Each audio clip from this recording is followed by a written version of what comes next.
Assalamualaikum warahmatullahi wabarakatuh.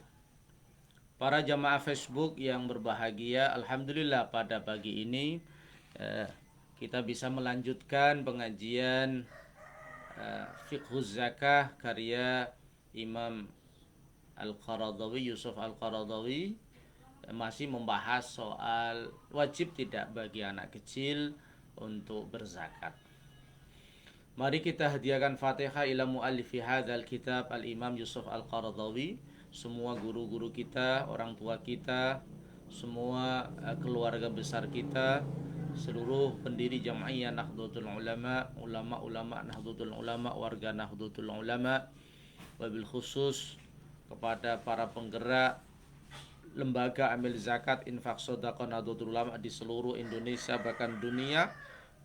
Semoga Allah memberikan semangat bagi pengurus Lazisnu untuk menghimpun dana zakat, mendistribusikan dana zakat, mendaya gunakan dana zakat dengan manajemen yang sidik, amanah, tabligh, fatonah. Lahumul Fatihah. Bismillahirrahmanirrahim. Bismillahirrahmanirrahim. Kita lanjutkan kelompok kedua yang mendukung kewajiban berzakat. Bismillahirrahmanirrahim. Warawa at-Tabrani. Imam Tabrani meriwayatkan fil Awsat, di dalam kitab Al-Awsat, an Anas bin Malik, dari sahabat Anas bin Malik. Qala, berkata Imam Tabrani, qala Rasulullah sallallahu alaihi wasallam, Kanjeng Rasul bersabda, ittajiru fi amwalil yatama. Buatlah dagang harta anak yatim, karena dagang itu kan kata para ulama taklibul mal li gharadir ribahi, mengolah harta dengan tujuan mendapatkan keuntungan. Artinya ada proses mengolah harta itu dengan berbagai cara yang boleh tentu saja, dan endingnya adalah gharadur ribahi, mendapatkan keuntungan. La la ta'kuluha az-zakah, jangan sampai dimakan oleh zakat. Artinya jangan sampai zakat ini mengurangi kuantitas atau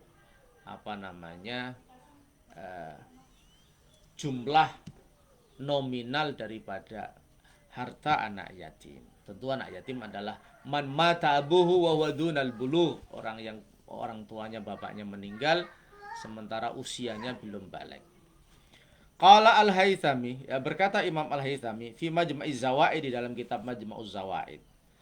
Apa? Akhbaroni, memberikan informasi, kabar padaku, sayyidi wa syaikhi, guruku, anna isnadahu sahih, sesungguhnya mata rantai dari hadis ittajiru fi amwalil yatama la ta'kuluha az-zakah, itu hadis yang sahih, yakni bisyekhihi, artinya dengan sanad syekhnya Al-Hafidh Zainuddin Al-Iraqi, dari Al-Hafidh Zainuddin Al-Iraqi. Warawa at-Tirmidzi, Imam Tirmidzi meriwayatkan min hadisi Amr bin Syu'aib, dari hadis Amr bin Syu'aib an abih, dari bapaknya, an jaddihi anin nabi, jadi dari nabi kita Muhammad sallallahu alaihi wasallam. Bagaimana hadisnya? Man walla yatiman falyattajir lahu. Man, siapapun orangnya, walla, dia menguasai dalam pengertian yang positif ya, dia mendidik, dia memelihara, dia ngemong gitu ya, istilah bahasa Jawanya. Yatiman, anak yatim, falyattajir lahu, maka dia seharusnya membuat dagang hartanya. Wala yatrukhu, dan jangan dia tinggalkan itu harta itu, hatta takulahu as-sadaqah, sehingga dimakan oleh sedekah. Jangan dibiarkan harta anak yatim ini terus dikeluarkan sedekahnya sehingga nominalnya berkurang, tapi harus dikembangbiakkan sehingga hasilnya itu bisa dibuat untuk membayar zakat. Wa fi sanadihi maqal, di dalam sanadnya ini ada perbincangan, artinya ada perdebatan. Wa sahha hadzal makna, tetapi secara makna ini sah, mauqufan, di mauqufkan, artinya hadis ini dinisbatkan kepada sahabat al Amiril Mukminin Umar bin Khattab, pada Umar bin Khattab.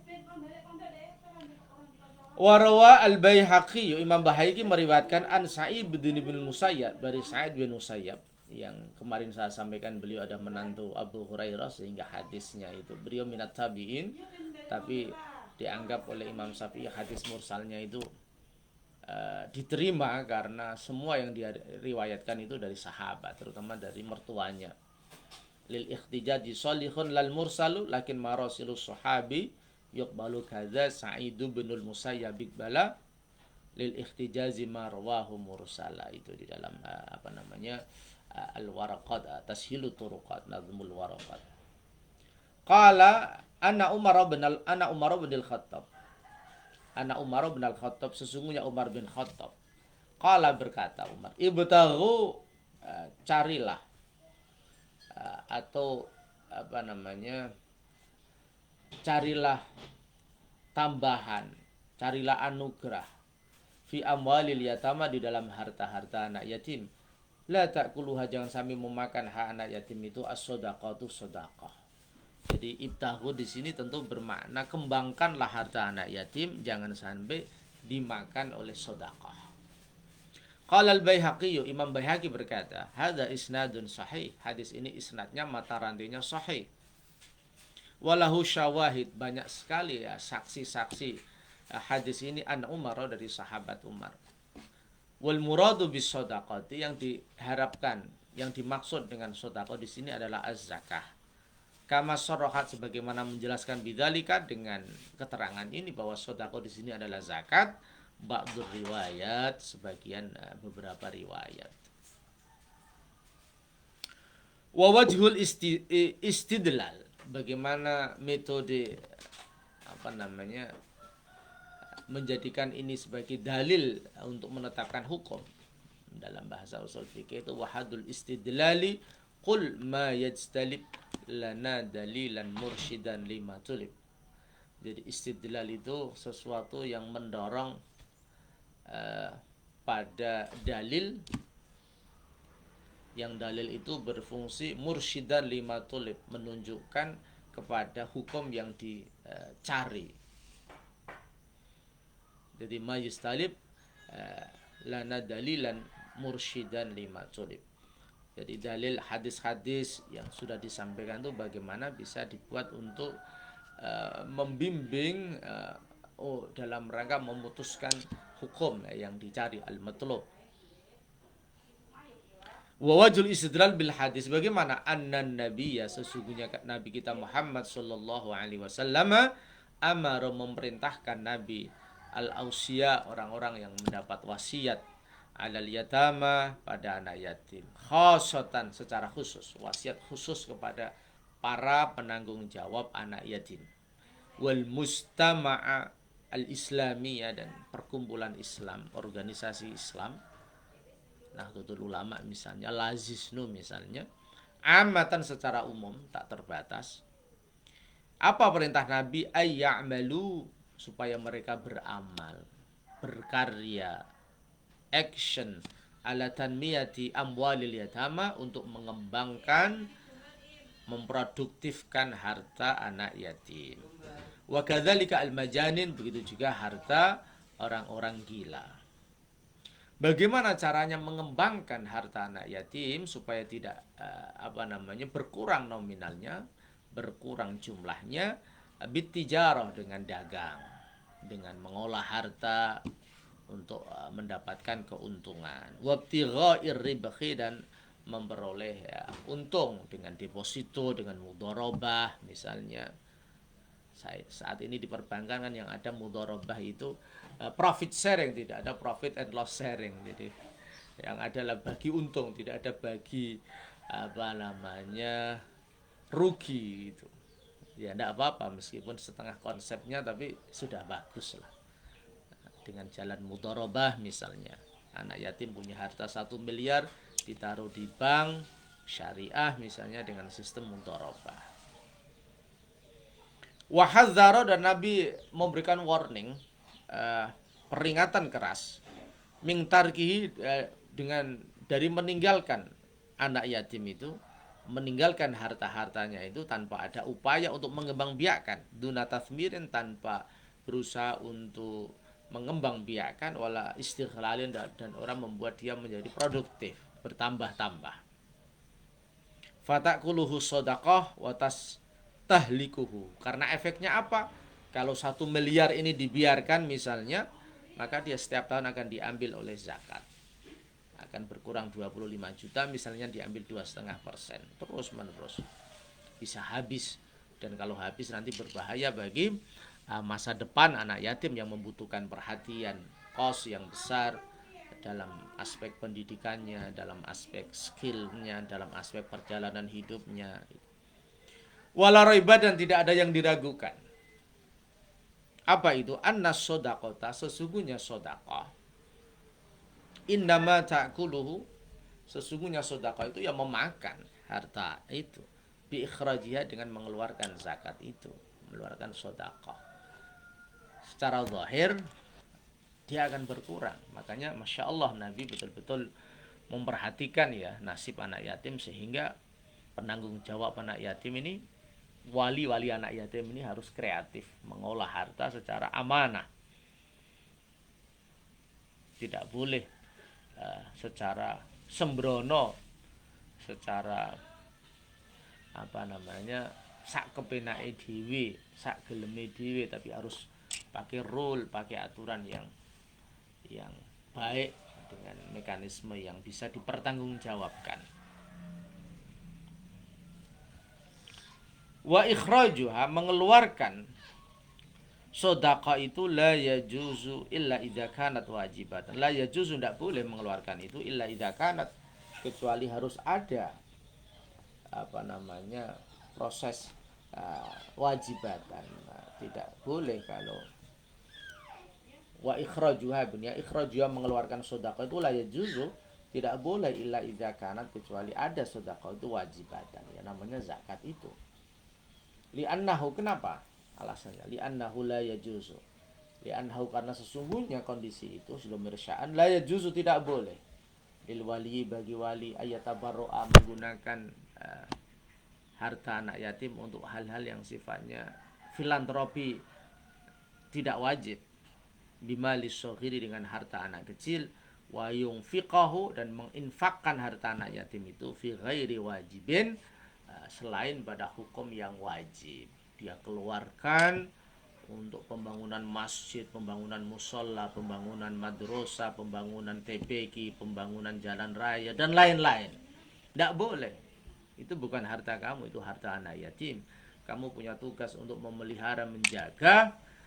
Dan justru lebih dari itu, ketika harta itu diambil zakatnya, tidak boleh berkurang nominalnya, sehingga tidak ada jalan lain kecuali al-ittijar, menjadikan harta itu sebagai modal usaha, membuka usaha, ditangani oleh orang yang betul-betul amin, yang amanah, yang fatonah, yang cerdas, yang punya skill entrepreneurship yang profesional.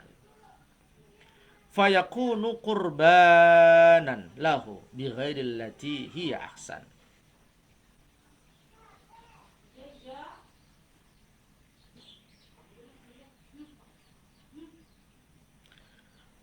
Fayakunu, tidak boleh bagi wali itu menggunakan hartanya nanti sembarangan, menginfakkan selain pada yang wajib. Fayakunu qurbanan, kalau ini dilakukan maksudnya dia menjaga betul, itu menjadi media dia mendekatkan diri. Atau kalau itu dilakukan, maka akan melakukan sebuah pengorbanan, sebuah pengeluaran bighairil lati hiya ahsan, pada selain jalan yang itu lebih baik. Sebuah korbanan di sini ya takrobu, itu sebuah pendekatan mengolah harta anak yatim dengan cara yang tidak dikehendaki oleh Allah. Ini saya kira terinspirasi dari Al-Qur'an.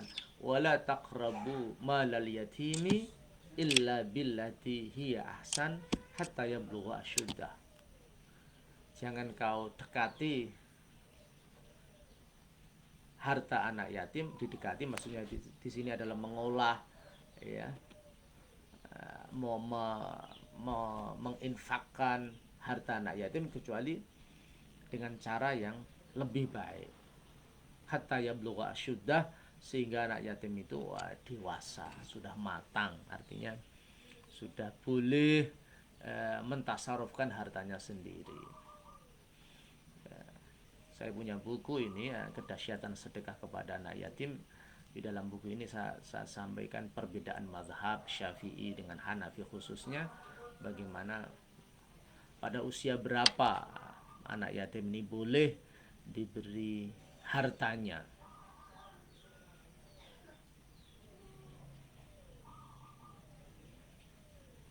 Kalau Imam Syafi'i sangat ketat sekali, harus sampai pada kategori rusyd. Rusyd itu as-shalah fid dini wal mal.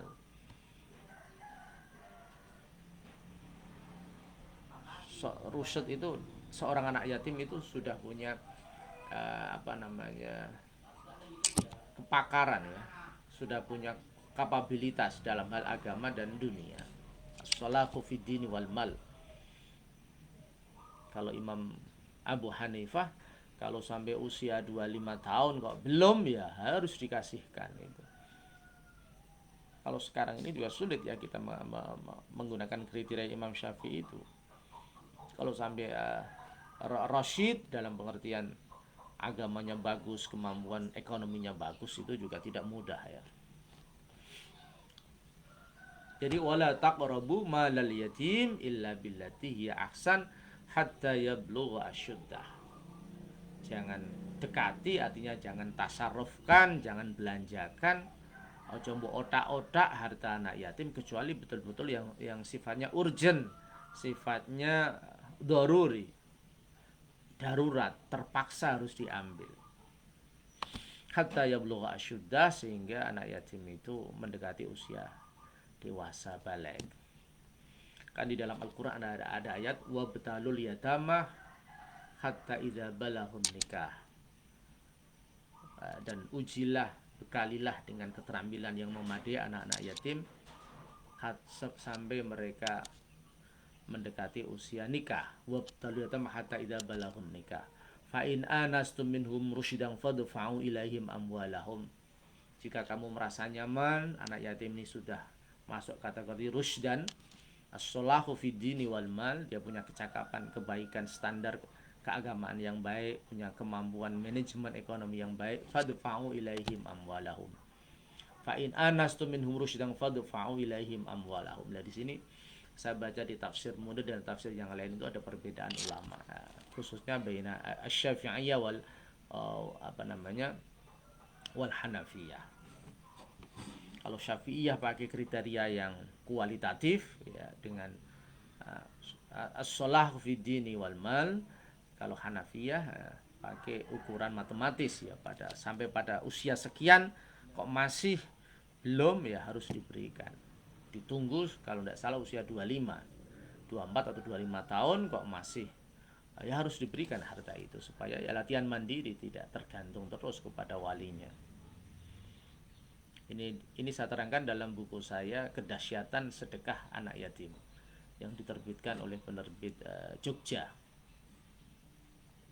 Ketika saya masih studi di Ciputat, saya banyak membaca karya-karya tafsir di perpustakaan Pusat Studi Al-Quran Profesor Quraish Shihab ya, atau di perpustakaannya Institut Ilmu Al-Quran peninggalan Profesor Ibrahim Hussein. Waqad amara, dan sungguh Allah, waqad amarallahu, dan sungguh Allah memerintahkan alla nuqarriba, supaya kita tidak mendekati, tidak memanfaatkan, tidak melakukan apapun malal yatimi, pada harta anak yatim, illa billati hiya ahsan, kecuali dengan cara yang terbaik. Cara yang terbaik itu yang hukumnya wajib ya, zakat itu, atau untuk kebutuhan hidup, hatta yablugha asyuddah, sampai anak yatim itu mendekati dewasa, mendekati usia atau kapasitas pribadi yang boleh diserahi zakatnya, boleh diserahi uangnya sendiri. Wastanadu thalithan.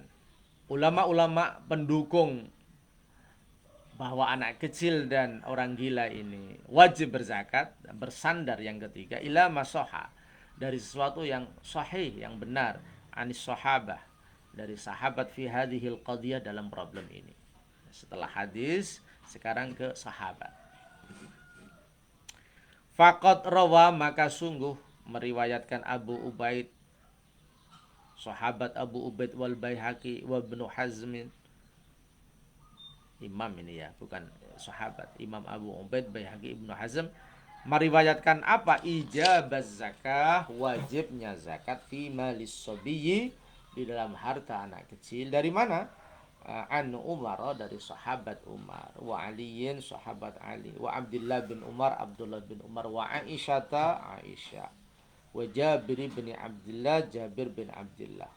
Walam yu'raf, dan tidak diketahui lahum, bagi mereka, pada mereka semua itu, mukhalifun, yang menentang, yang berbeda pendapat, minas sahabati, dari sahabat radhiyallahu anhum, illa riwayatan, kecuali riwayat dhaifatan, yang lemah, an Ibni Abbas, dari sahabat Ibnu Abbas, la yuhtaju biha, yang tidak bisa dijadikan dalil hujjah, yang tidak bisa dijadikan basis argumentasi yang benar.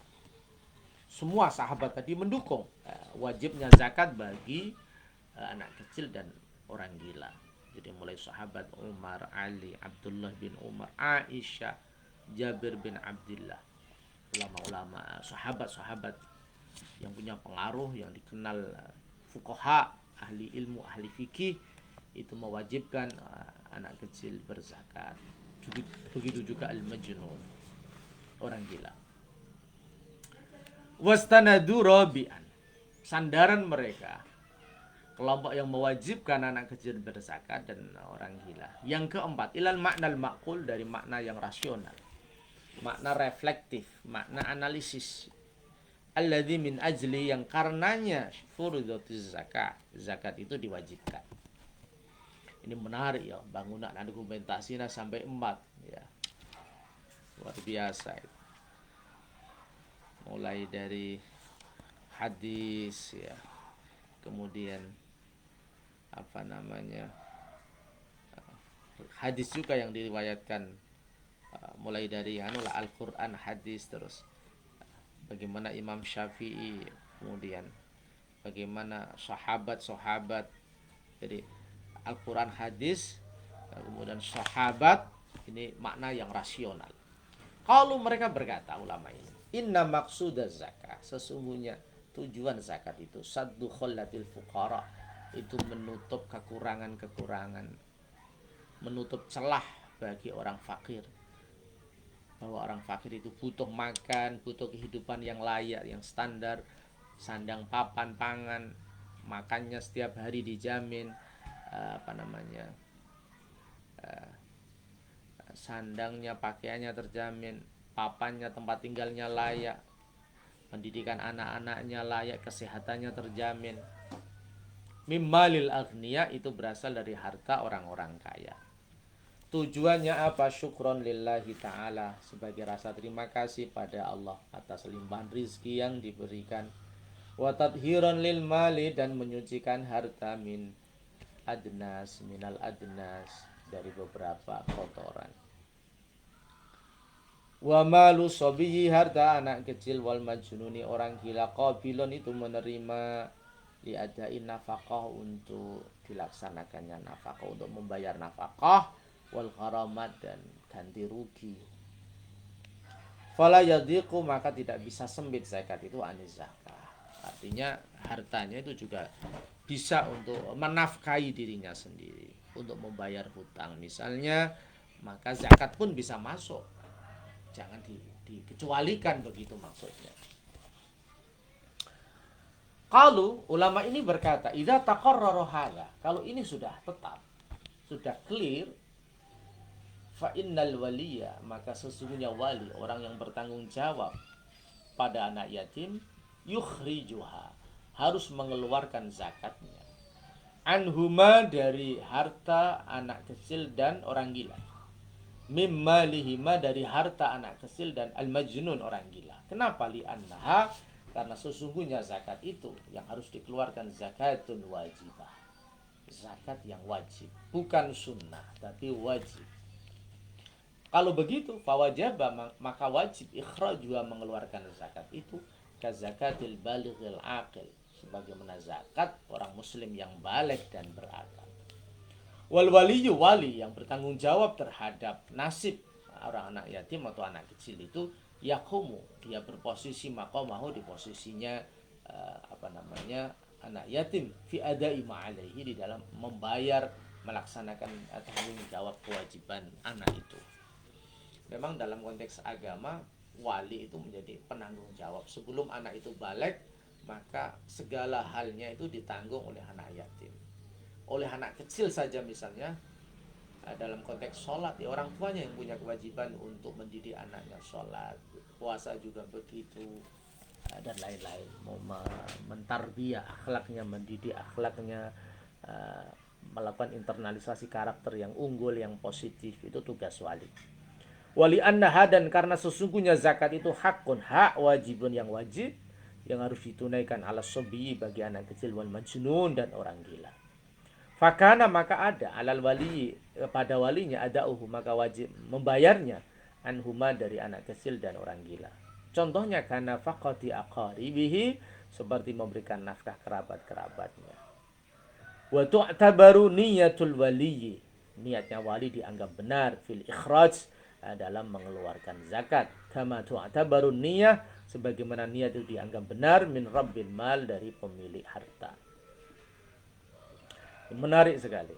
Wa qala ba'dul malikiyah, dan berkata sebagian pengikut Imam Malik, innama yu'marul waliyu, sesungguhnya walinya diperintah bi ikhrajiz zakah, dengan mengeluarkan zakat anis sabiyyi, dari anak kecil, idza amina, ketika dijamin keamanan, ayata aqaba fi'luhu wa ja'ala lahu dzalik,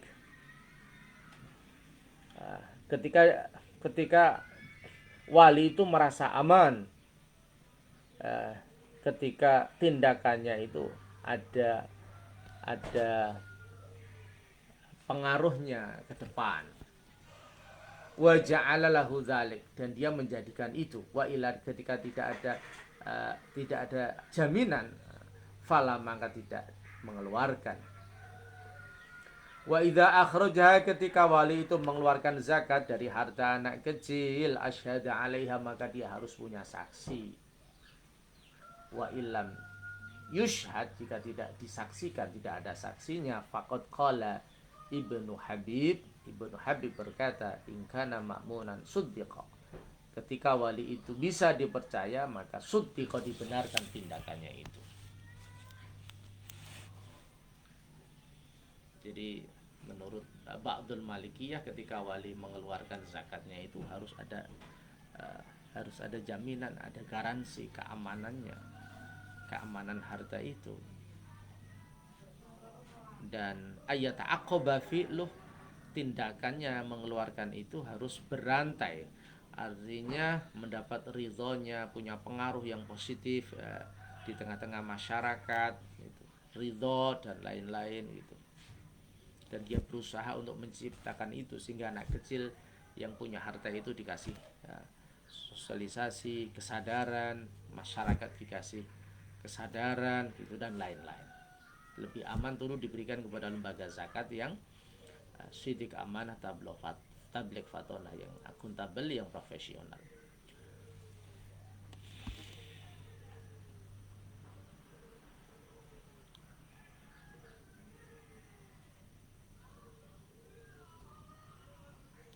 Wa idza khasyal waliyu, ketika wali itu takut, ayu talibahu sabiyyu, jika anak kecil itu menuntut dia ba'dal bulugh, setelah balik, awil majnun, atau orang gila badal ifaqah, setelah sadar, ighramatima, dengan menempoi, meminta rugi harta, dafa'a mimma yang disampaikan wali dari harta keduanya, binaan ala madhhabi Abi Hanifah wa wafaqahu, berdasarkan madhab Imam Abu Hanifah dan yang mendukungnya.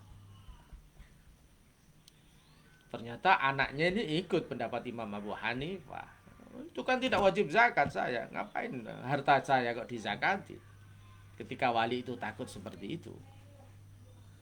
Fayambaghi, maka seyukianya kamak taroha ba'dun malikiyah, sebagaimana saran dari sebagian pengikut Imam Malik. Apa itu? Ayyur fa'al amru liqadid. Maka problemnya ini kalau terjadi konflik seperti ini diserahkan kepada qadhi, kepada hakim, kepada negara. Yara wujub zakah fi malihima, yang qadhi itu akan melihat kewajiban zakat di dalam harta anak kecil dan orang gila. Hatta yahkum malau, sehingga qadhi ini memberikan kepastian hukum, keputusan hukum biluzum zakat, dengan wajibnya zakat lahuma pada anak kecil dan orang gila. Jadi lebih baik urusannya ini, mungkin ini sebelum dia keluarkan itu dimintakan dulu fatwa atau keputusan resmi dari hakim. Bagaimana? Apakah harus dikeluarkan zakat apa tidak?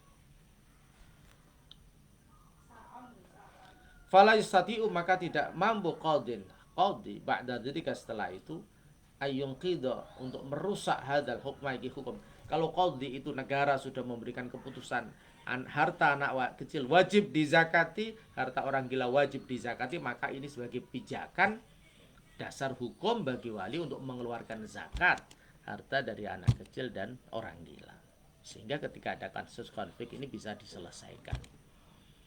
Li'annal hukma, karena sesungguhnya hukum al-awwala, yang pertama, rafa al-khilaf, itu menghilangkan perbedaan.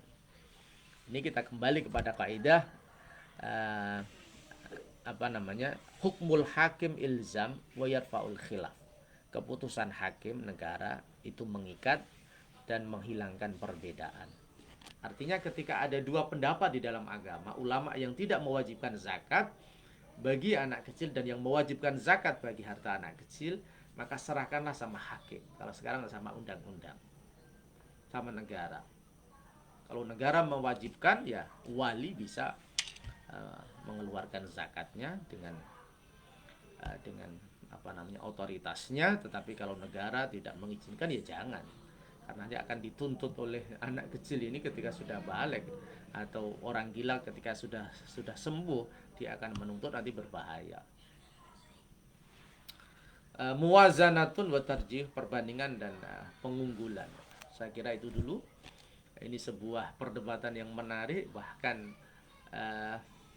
di akhirnya diberikan saran untuk menyerahkan masalah ini kepada negara, kepada qadhi. Kemudian itulah yang menjadi pijakan di dalam mengeksekusi, melakukan sebuah perintah berzakat di harta anak kecil, dengan kaidah yang cantik sekali itu, hukmul hakim ilzam wa yarfa'ul khilaf, bahwa keputusan, kebijakan, polisi dari negara itu mengikat bagi semuanya, semua warga negara, dan menghilangkan perbedaan pendapat. Kalau sudah menjadi undang-undang, sudah menjadi keputusan pemerintah, harus kita penuhi. Karena itu berorientasi kepada tahqiqu masalihin nas wa daf'ud darar anhum, untuk mewujudkan kemaslahatan hakiki kehidupan masyarakat dan menjauhkan dari hal-hal yang menyebabkan bahaya. Demikian kita lanjutkan insyaallah pada pertemuan yang akan datang. Al-Fatihah. Bismillahirrahmanirrahim. Ila liqa wal afu minkum wallahul muwaffiq ila aqwamit thoriq. Assalamualaikum warahmatullahi wabarakatuh.